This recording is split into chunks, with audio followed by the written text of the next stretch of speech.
100 दिन की जो पहले गारंटी मिलती थी वह अब 125 दिन बढ़ाई गई है। 15 दिन के अंदर रोजगार नहीं मिलता तो अनएम्प्लॉयमेंट अलाउंस, जिसे बेरोजगारी भत्ता कहते हैं, उसका भी प्रावधान हमारे बिल में है। 20 साल के बाद जो परिस्थितियां बदली हैं, मनरेगा में परिस्थितियों के हिसाब से बदलने के लिए वह चीजें पर्याप्त नहीं थी। उन्हें एक ऐसी रोजगार गारंटी योजना देनी चाहिए कि जिससे उनको रोजगार तो मिले ही, उसी के साथ साथ उनके ग्रामों का विकास होकर वो विकसित भारत की ओर जाने में उनको मदद मिले। विकसित ग्राम पंचायत प्लान जो है वह बनाएंगे हमारे गांव के लोग।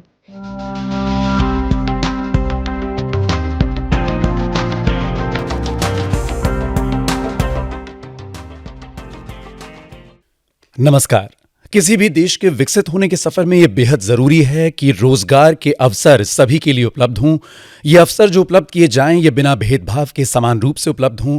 इस प्रक्रिया को सरल और सहज बनाना भी बेहद जरूरी है और इसीलिए केंद्र सरकार लेकर आई है विकसित भारत जी राम जी यानी विकसित भारत गारंटी फॉर रोजगार एंड आजीविका मिशन ग्रामीण बिल। ये विधेयक 2025 का दोनों सदनों में पारित हो चुका है। इसके बारे में बेहद महत्वपूर्ण चर्चा करने के लिए, सभी भ्रांतियों को खत्म करने के लिए और बताने के लिए कि पिछले विधेयक पिछले बिल से कितना ज्यादा अहम है, कितना ज्यादा बेहतरीन है ये बिल, किस तरीके से लाभान्वित करेगा जन जन को, हमारे साथ आज आकाशवाणी में एक बेहद खास मेहमान मौजूद हैं।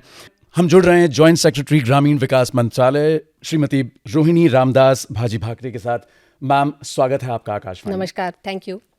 किस तरीके की परिकल्पना थी, क्या आधार था, वीबी जी राम जी इस नाम के पीछे क्या उद्देश्य है, क्या नया है इस बिल में, क्यों महत्वपूर्ण है, कृपया हमें बताएं। वैभव जी, वीबी जी राम जी, विकसित भारत जी राम जी, यह जो विधेयक पारित हुआ है दोनों सदनों से, यह भारत देश के लिए एक ऐतिहासिक विधेयक है। इसी शब्दों में मैं इसको डिस्क्राइब करना चाहूँगी, क्योंकि इस विधेयक में विधेयक का नाम ही अगर आप देखेंगे तो विकसित भारत की ओर हमें जाना है। बिल्कुल। उसके लिए सभी को, जैसे आपने कहा, रोजगार की गारंटी होनी चाहिए और हम रोजगार के आगे जाना चाहते हैं, इसीलिए उसमें आजीविका मिशन भी जुड़ा हुआ है हमारे नाम में। और फिर इसका अगर आप शॉर्ट फॉर्म देखेंगे तो वो हो जाता है विकसित भारत जी राम जी।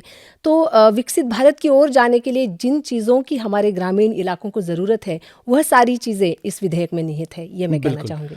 जो पुराना बिल था मनरेगा, जिसकी हम देखते हैं कि सितंबर 2005 वो पारित हुआ दोनों सदनों से और अब तक वो चल रहा है, क्या ऐसी कुछ कमियां थीं, कुछ समस्याएं थीं उस बिल में जो जन जन तक उसका लाभ नहीं पहुंच पा रहा था, और क्यों ज़रूरत थी एक नए बिल की, एक नए विधेयक की जो अब केंद्र सरकार लेकर आई है? जी वैभव जी, इस प्रश्न का उत्तर मैं 2 हिस्सों में बांटना चाहूँगी। पहला हिस्सा यह है कि मनरेगा जब आया 2005 में, तब भारत देश की सोशो इकोनॉमिक परिस्थिति, जिसे हम आर्थिक परिस्थिति और सामाजिक परिस्थिति कहेंगे, वह बहुत भिन्न थी एज कम्पेयर टू 2025 की परिस्थितियाँ।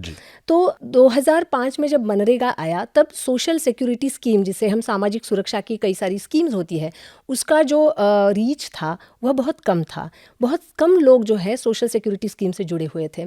बाकी इंटरवेंशंस जो होते हैं लोगों का जीवन मान सुधारने के, वह भी काफ़ी कम थे। ग्रामीण गरीबी भी बहुत ज़्यादा थी। ऐसे सिचुएशन में ये बहुत ज़रूरी था उस ज़माने में 2005 में कि जो ग्रामीण इलाकों में सरप्लस लेबर होता है उसे एब्जॉर्ब करने की ये ज़रूरत थी। परंतु 20 साल के बाद जो परिस्थितियाँ बदली हैं, उस हिसाब से मनरेगा में जो परिस्थितियों के हिसाब से बदलने के लिए वह चीज़ें पर्याप्त नहीं थी। इसीलिए उस फ्रेमवर्क को, जिसे हम कहते हैं, बदलने की ज़रूरत अब आ गई थी।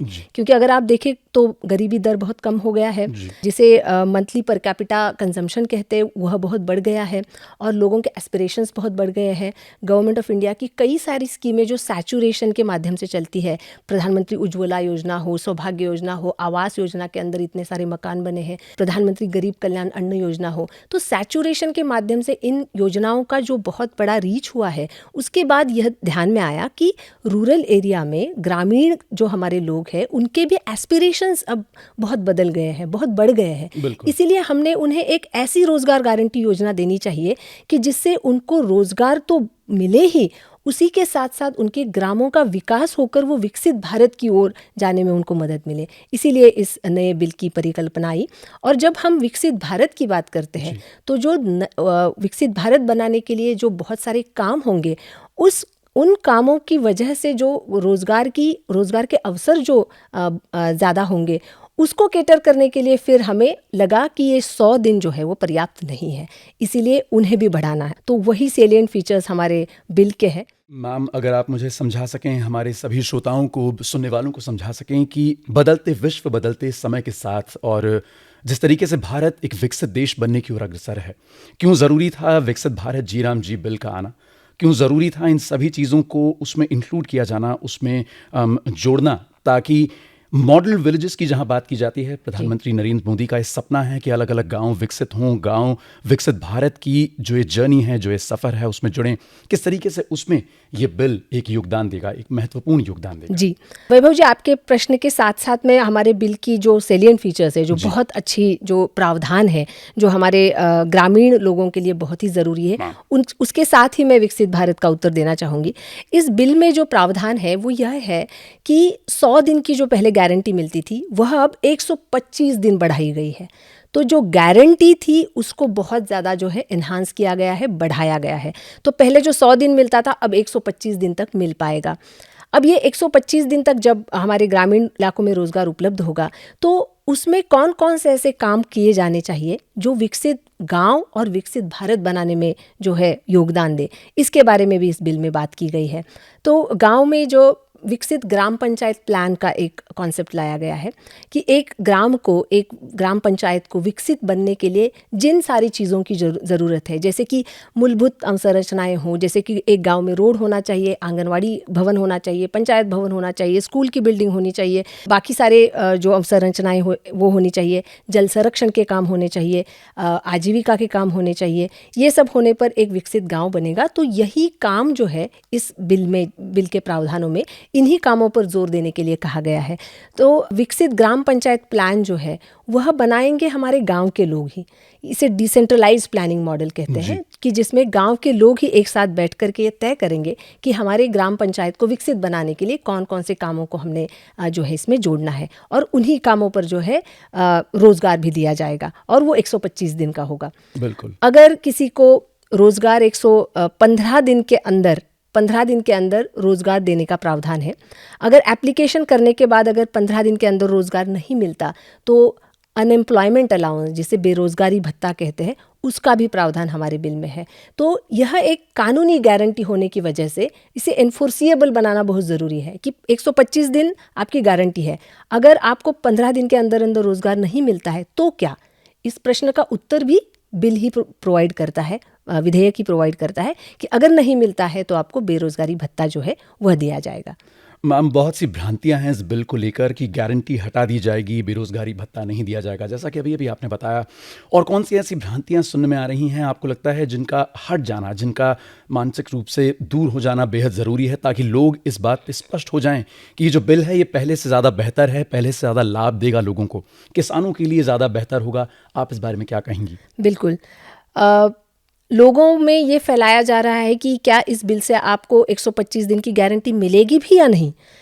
मैं ये फिर से दोहराना चाहूँगी आपके इस कार्यक्रम के माध्यम से, जो भी श्रोताएं हमें सुन रहे हैं, कि 125 दिन की गारंटी आपकी कानूनी गारंटी है और वह आपको मिलकर रहेगी। और इसके लिए सेंट्रल गवर्नमेंट, स्टेट गवर्नमेंट, सब लोग इसमें जुड़े हुए हैं।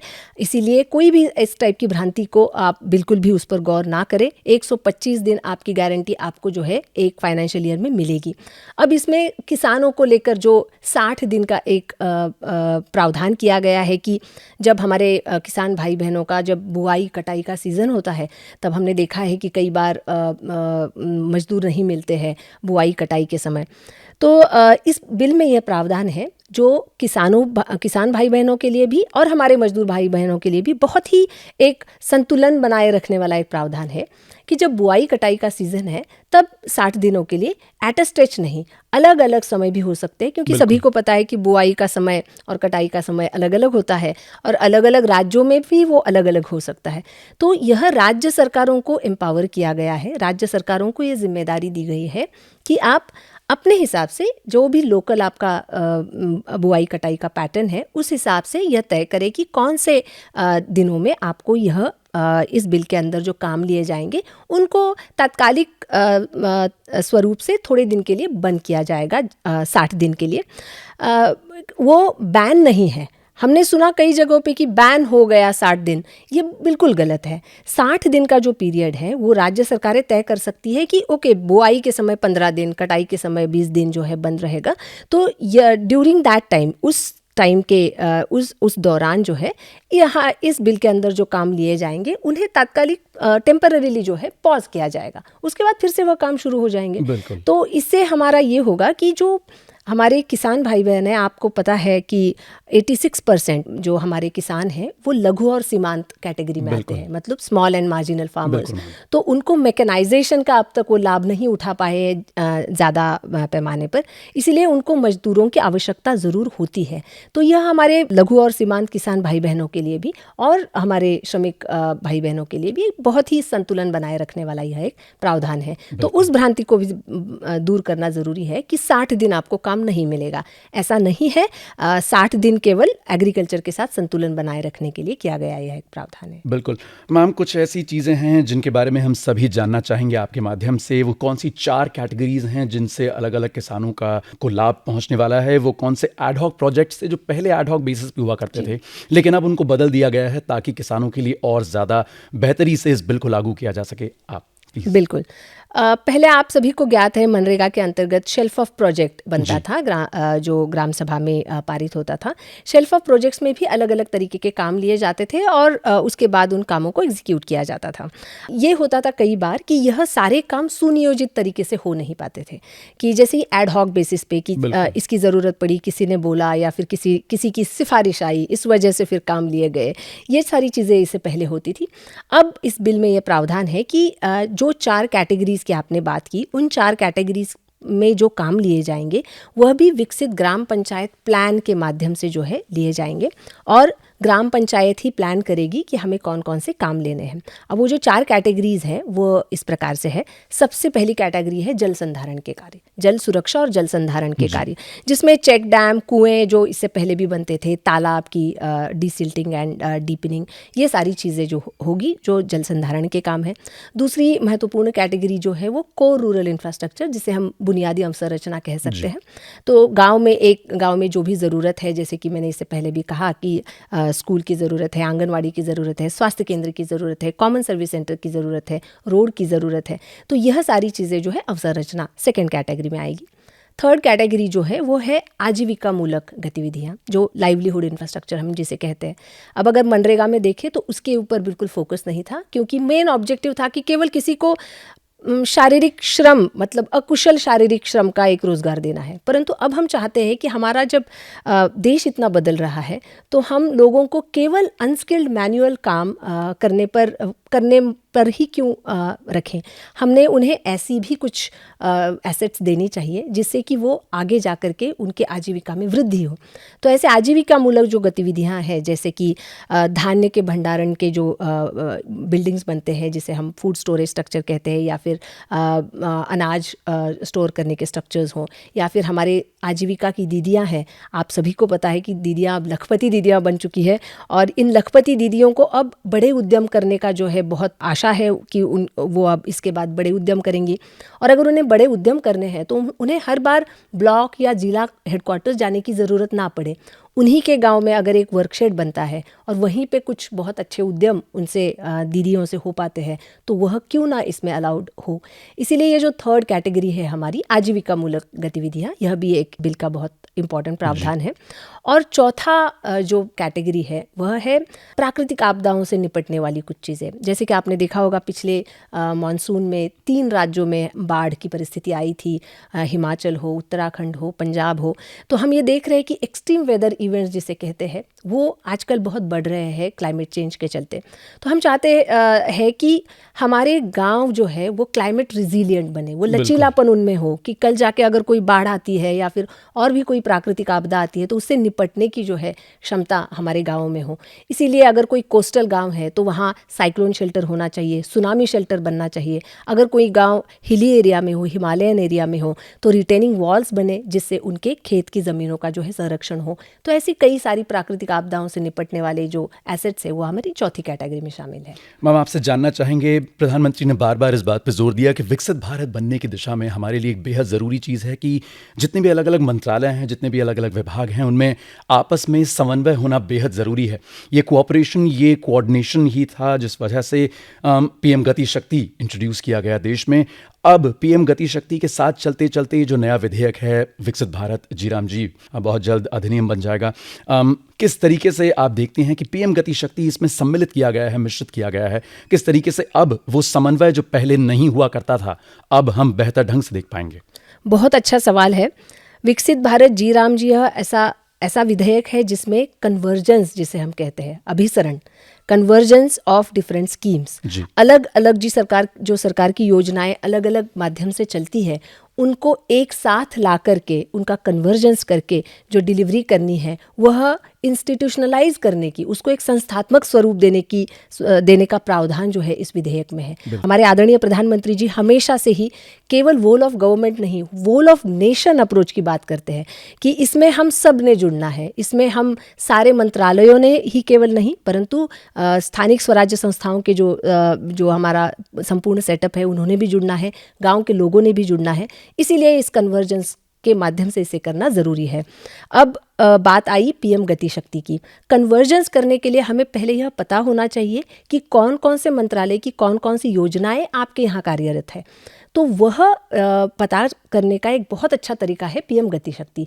पीएम गति शक्ति यह एक पोर्टल है जिसमें अलग अलग मंत्रालयों के अलग अलग जो एसेट्स बने हुए हैं सारे गाँव में, उनका लेयर जो है हमें वो दिख जाता है। तो अगर पीएम गति शक्ति को विकसित ग्राम पंचायत प्लान बनाते समय उसके साथ इंटीग्रेट किया जाए, हमारे ग्राम सभा के प्रतिनिधि सब बैठेंगे और जब प्लान बनाएंगे तो उन्हें बहुत ही सुविधा होगी पीएम गति शक्ति के माध्यम से ये तय करने में कि कौन सा कार्य कहाँ लेने पर हमारे ग्राम पंचायत को वो सबसे ज़्यादा फलदायी रहेगा। मैम, एक आम बात जो पूरे देश में बल्कि फैल रही है, और या फिर कह सकते हैं जैसा आपने पहले कहा कि फैलाई जा रही है, फंडिंग को लेकर कि पहले फंडिंग क्या थी, अब फंडिंग किस तरीके से बदल दी गई है। केंद्र सरकार पहले कितनी फंडिंग में भागीदारी थी और अब कितनी कम है या ज़्यादा है। फंडिंग को लेकर बहुत सारी भ्रांतियां हैं मन में लोगों के। अगर आप उन भ्रांतियों को दूर कर पाएँ, एक बार में आप सभी को एक सटीक बात बता पाएँ प्लीज़।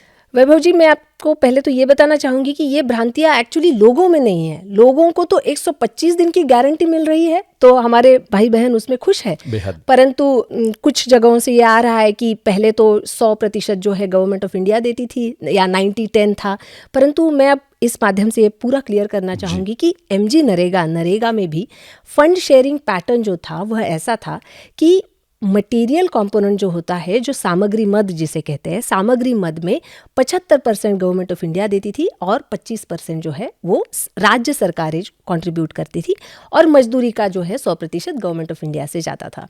अब ये कहना इसमें ज़रूरी है कि विकसित भारत की यात्रा जो है जन जन की यात्रा है, सभी की यात्रा है। तो इसमें केंद्र सरकार के साथ साथ राज्य सरकारें भी बहुत बड़ी हमारी साझेदार भागीदार जो है पार्टनर्स हैं। तो अगर इस यात्रा में राज्य सरकारें भी इसके साथ हमारे साथ जुड़ जाए तो यह यात्रा सभी के लिए बहुत ही और अच्छे तरीके से की जा सकती है। इस नए विधेयक में जो फंडिंग पैटर्न है वो 60-40 का है, मतलब 60% जो है पूरे योजना में जितना खर्चा आएगा उसका 60% है गवर्नमेंट ऑफ इंडिया देगी और 40% जो है वो राज्य सरकारों ने कंट्रीब्यूट करना है। तो यह फंडिंग पैटर्न जो है, इसमें जो ये अलग अलग प्रपोजल्स है, ये एक तो पहले तो ये नई बात नहीं है। दूसरी बात यह है कि सेंट्रली स्पॉन्सर्ड स्कीम जिसे कहते हैं, तो कई सारे ऐसी सेंट्रली स्पॉन्सर्ड स्कीम है जैसे कि आवास योजना लीजिए या प्रधानमंत्री ग्राम सड़क योजना लीजिए या फिर और भी कई ऐसी योजनाएं हैं जिसे सेंट्रली स्पॉन्सर्ड स्कीम कहा जाता है, जिसमें 60% गवर्नमेंट ऑफ इंडिया और 40% जो है राज्य सरकारें देती है। तो यह एक बहुत ही स्टेबिलाइज हुआ और बहुत ही रिलायबल टाइप का जो है फंडिंग पैटर्न है, जिसमें सारी राज्य सरकारें जो है बहुत ही अच्छे तरीके से ये स्कीम्स चला रही है। तो मुझे ऐसे लगता है कि इस विधेयक में भी जो फंडिंग पैटर्न प्रपोज किया गया है उससे भी 125 दिन की गारंटी देने में कोई भी प्रॉब्लम नहीं आनी चाहिए। बिल्कुल, इतने महत्वपूर्ण, इतने अहम गंभीर मुद्दे को इतने सहज और सरल तरीके से आपने हमें समझाया, जन जन तक ये बात पहुंचाई और साथ ही साथ हमें बताया कि विकसित भारत जीराम जी का जो ये विधेयक है किस तरीके से हमारे किसान भाई बहनों के लिए और भारत के विकसित बनने की यात्रा में कितना ज़्यादा योगदान देगा। आप आकाशवाणी आए, हमसे बातचीत की, बहुत बहुत धन्यवाद आपका। धन्यवाद वैभव जी।